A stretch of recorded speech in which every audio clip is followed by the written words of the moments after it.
Pada bulan Maret tahun 2020, pandemi COVID-19 mulai merebak di Indonesia.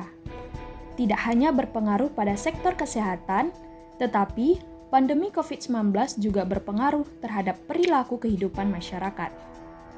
Hal ini mendorong pemerintah untuk memberlakukan pembatasan sosial berskala besar atau PSBB hingga pemberlakuan pembatasan kegiatan masyarakat atau PPKM 4 level.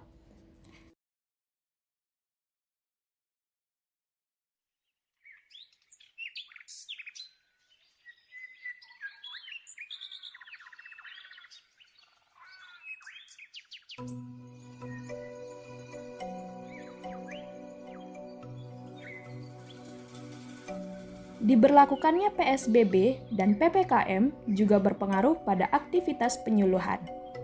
Penyuluhan yang biasanya dilakukan secara tatap muka dan dihadiri oleh orang banyak, saat ini cukup sulit untuk dilaksanakan.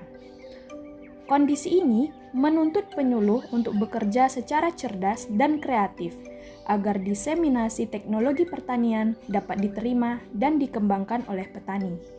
Salah satu alternatif yang dapat dilakukan oleh penyuluh adalah dengan optimalisasi pemanfaatan teknologi informasi dan komunikasi atau TIK. Pemanfaatan teknologi informasi dan komunikasi dapat memecahkan masalah penyuluh dan petani dalam berinteraksi. Kegiatan penyuluhan yang dilakukan secara online juga dapat membantu petani untuk memperoleh berbagai sumber informasi. Informasi yang dibutuhkan oleh petani biasanya berkaitan dengan informasi pasar, teknologi pertanian, pembangunan pertanian, cuaca, informasi hama, dan lain sebagainya. Dengan pemanfaatan media digital sebagai sarana penyuluhan, maka perkembangan teknologi pertanian dapat disampaikan kepada petani.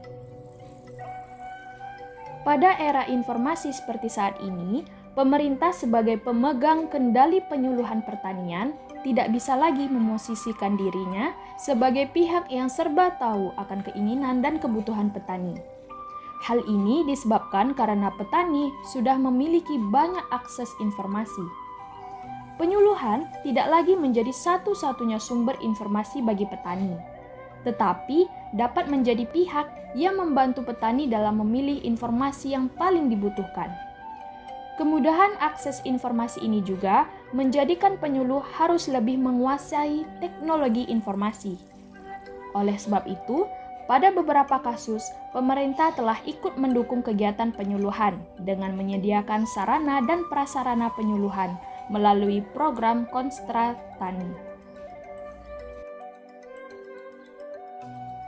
Berdasarkan informasi CNBC Indonesia, Kementerian Pertanian atau Kementan terus berupaya menjaga pasokan produksi pertanian dengan tetap melakukan penyuluhan, yang dalam pelaksanaannya harus disesuaikan dengan prosedur pencegahan COVID-19.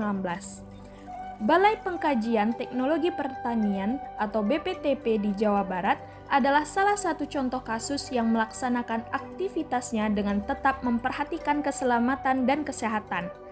Salah satu kegiatan yang tetap berlangsung yakni Kaji Terap Tumpang Sari Tanaman pada tahun 2020.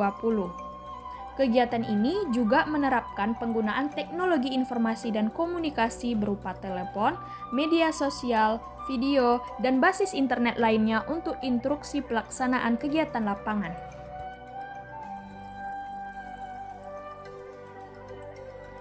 Adapun upaya untuk mengatasi masalah ini dapat dimulai dengan memberikan pelatihan membuat konten YouTube kepada penyuluh yang berisikan informasi-informasi terkait kegiatan budidaya hingga pemasaran, lalu disebarluaskan kepada petani dan kelompok-kelompok petani lainnya.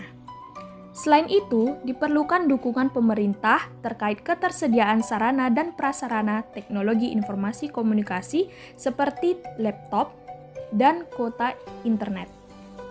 Optimalisasi pemanfaatan teknologi informasi dan komunikasi dalam penyuluhan pertanian juga harus diiringi dengan pembangunan fasilitas infrastruktur telekomunikasi.